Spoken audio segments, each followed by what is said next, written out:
Alright, for today's critical thought, we're going to be talking about how RPG-based systems have found their way into action design.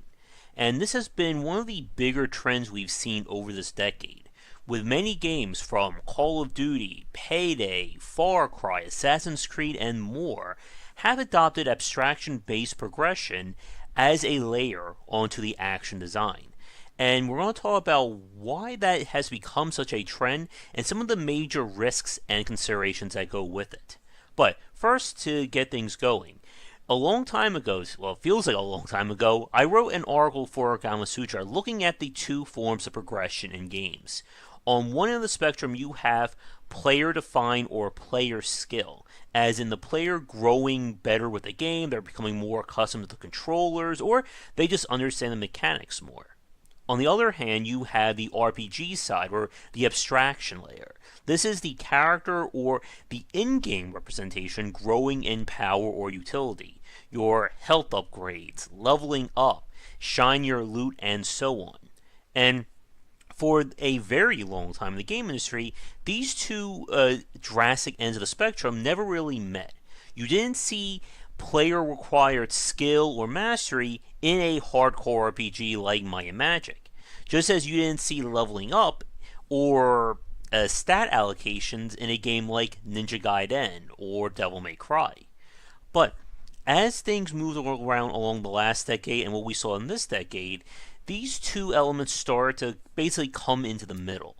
And when I wrote this piece back, I think it was either late last decade or early this decade, we were starting to see examples of games bridging that gap. The role-playing shooter genre defined by Borderlands. The idea of more action-based elements in the RPG series The Witcher. And of course, having more of these levels of abstraction in action games, such as what we saw with God of War, Ninja Gaiden Black, Bayonetta, and the like. The point is, having this RPG layer has done a lot to enhance the normal action gameplay. And what we're going to talk about first is essentially why. And the simple answer is that this is a very powerful motivator and part of the gameplay loop. As we've talked about with ARPG design, the trifecta of gameplay in that is fight monsters, to get loot, to grow more powerful, rinse and repeat. And it is a very effective way to show the player how much things have grown. You're no longer shooting enemies with your common pistol or your nice little silver sword. You have some epic purple rated magnum of death with your ultimate cleaver and your, I can't even think of any really good armor descriptions. But what makes this work, especially for action-based games, is that it's used to supplement the player's ability. The Soulsborne series is a really good example of this. When you're playing a Soulsborne game, the player's skill is the predominant factor. But having the abstraction layer or abstracted layer in terms of gear, soul level, and whatever spells you have equipped adds to the player's own ability. You're basically getting more tools and tricks that you can use as you play along. And when you combine this with games that have a lot of gear, such as Borderlands, Warframe, Payday 2, and the like, it allows you to essentially create your own customized strategy for playing. With Payday 2, I created a few of my crazy builds and skill perk combinations that I would mess around with. And we could even talk about series such as the evolution of Skyrim and Fallout that also integrated action-based design, but was still predominantly an RPG. In the sense that it doesn't matter how much I swing the sword or shoot my gun, there's abstraction at all layers of that. While in Borderlands, and what we saw with a lot of these role-playing shooter games, the abstraction comes into play after the player's skill. Meaning, it doesn't matter what level you are, what level your weapon is, if you can't aim for anything with your pistol, rifle, or whatever.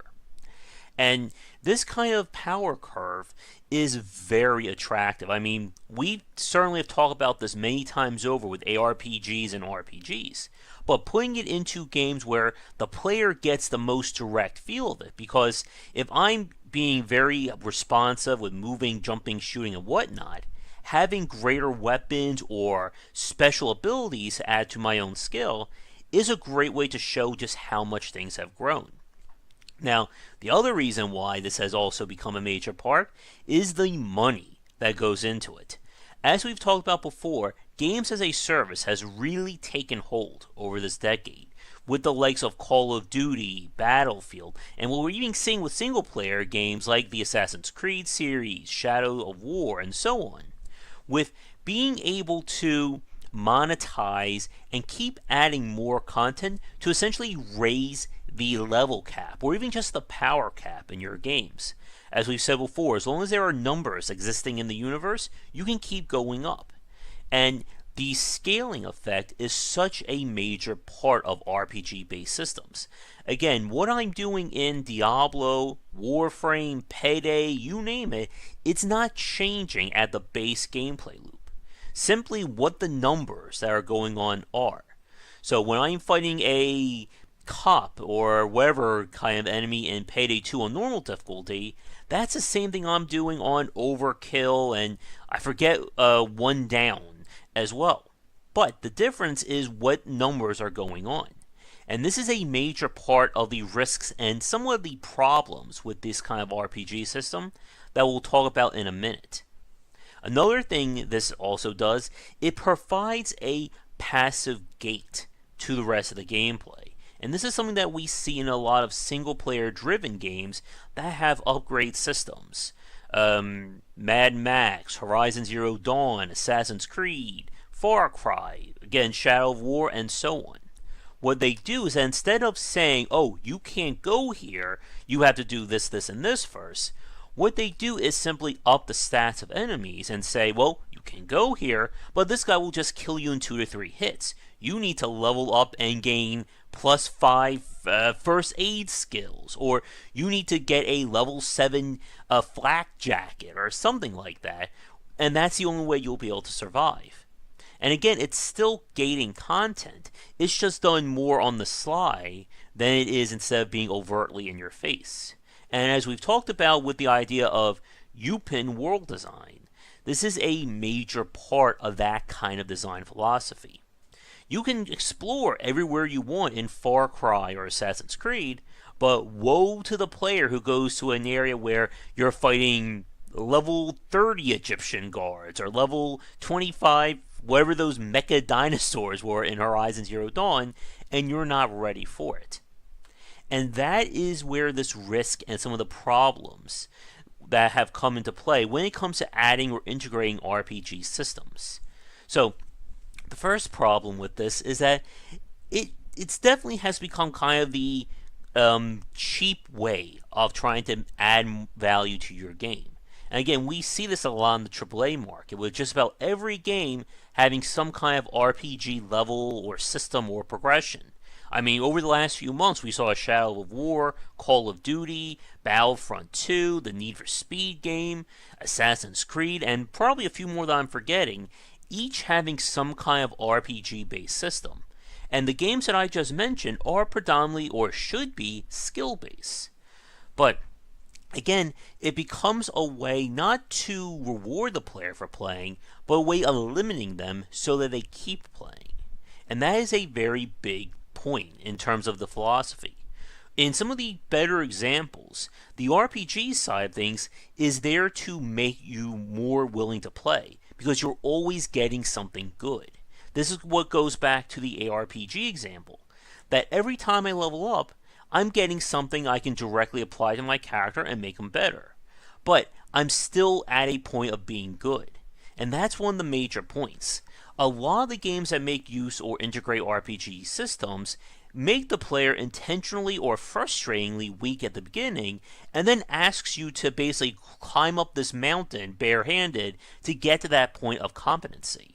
And this is the other major factor here, because for these games that really integrate RPG-based systems, they downplay the skill side. And that is pretty much a major duh there. Because no matter what you do, whenever you integrate character-based abstraction into a game, it is going to downplay player skill. There's no way you're going to have a game that is perfectly 100% equal. That doesn't matter if I have money, if I can have skill, or vice versa. Because who would want to design a game or try to get paid for a game like that? And as we've seen before, many developers and publishers love to create these virtual arms race to say, oh, everyone's at level 500, let's introduce a weapon that's now requires level 550. Or this gun does 1,000 damage, next month let's make a gun that does 1,200 points of damage. Because you know people are going to pay for that. And it can become very costly, especially for games where it essentially becomes a matter of whoever spends the most money wins. And that's the dark side of this kind of RPG abstraction, because it can downplay player skill. I've gotten very frustrated playing games like The Division and Borderlands, where I hit that point that I am still making headshots and doing everything I'm supposed to. But because the enemy stats have been tweaked so high and I don't have good gear to compensate, I can't really go further. And this is when you start to hit those intentionally designed walls that either say, well, you better either get really lucky and grind events, or spend money and get better gear, open loot boxes, and the like. And like I said, this is the most damning part of RPG-based systems and upgrades in games. And this is especially true when you throw competitive multiplayer in, because this will always happen. They will get to a point where someone who just spends more money, they don't need to aim or be as skilled as you. As long as one of those bullets they're shooting at hits you that's about 10 to 15 times more than yours, you're going to probably get killed quicker. And there is nothing more frustrating to play a game like that where you may be really good at it, but because someone spent a little bit more or a lot more money than you, they're just going to beat you every single time. And this is what Ramin and I talked about when it comes to this idea of pay to win. That I can spend 50 hours maxing out my party, getting the best gear, mastering all the systems and optimization in your game, and then someone can come around and spend $20 and beat me completely because they just got higher gear within seconds. And this is why a lot of people have been really striking out against any kind of loot box or RPG progression like that in multiplayer games, as we saw with Battlefront 2, Need for Speed, the recent discussions over the UFC game, and the like. Because when you start throwing in this level of abstraction and you put it behind a paywall, it just makes your game look cheap as a result. Speaking of which, another major problem that we see with these kinds of RPG-based systems, going back to what I said with it being kind of viewed as lazy, is that this also presents some of the best examples of ludonarrative dissonance in a video game. I mentioned this with the whole UPenn open world design, that I somehow, by leveling up, can now shrug off more bullets. Or I pull my arrow a little bit further back, and now it does more damage. And The Division is a pitch-perfect example of this kind of dissonance. Again, I can have two exactly the same handguns, but because this one is purple rated and this one is blue, this one will do more damage. The bullets are the same, the manufacturer the same, but in what kind of consistent lore why that purple gun is doing more damage? Or, on the other hand, how come citizens in New York City can shrug off sniper rifle shots in this game? Or the same can be said in just about any video game where you have that RPG layer. Why are some minions weaker than others? Does one side get better food or vitamin supplements? The world may never know. But the point is with these kinds of games is that the worst examples that we see, it becomes a number hunt instead of a player progression. And again, this is the weird point. RPG progression, especially in action-based games, is not easy to do right. Look at the ARPG genre. When we talk about top-tier ARPGs, probably the following games come to mind: Titan Quest, Grim Dawn, Diablo 3, Path of Exile, Diablo 2, and that's about it. We could even throw in Torchlight as well. But that's about 6 games. I could probably think of a few more off the top of my head if you give me a minute. But that is a very small number considering how long the game industry has been around for.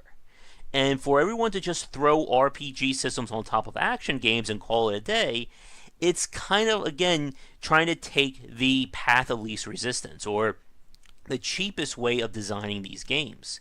And more often than not, when it's not properly implemented, it will hurt a game. And that's not something you want to do when you're trying to build a game around months or even years worth of continuous support. This is why games like Payday 2, Warframe, League of Legends, Team Fortress, and a few other ones have really stood the test of time. Again, Payday 2 was only supposed to have about 6 months to a year of content, and they just, I think, passed their 3-year anniversary. Warframe, I was looking them up, I think they came out in, 2013? So they're at least 4 years old at this point. And again, Team Fortress 2 has gone, I think, hit its 10-year anniversary, or will be very soon as well. Well, the point is, there is big money involved with keeping people invested in your game. And RPG progression is one of the most effective ways of doing so. But there is a very big difference between the best examples and the worst ones. Because when the player feels like it doesn't matter what they're doing, as long as they have shinier loot or more stars on their gear than someone else, then what's the point of playing that game in the first place? And I think this is only going to get worse before it gets better, especially with more of the discussions around loot boxes as of late. But with that said, we're approaching about 16 or almost 17 minutes in, so we'll wrap things up here.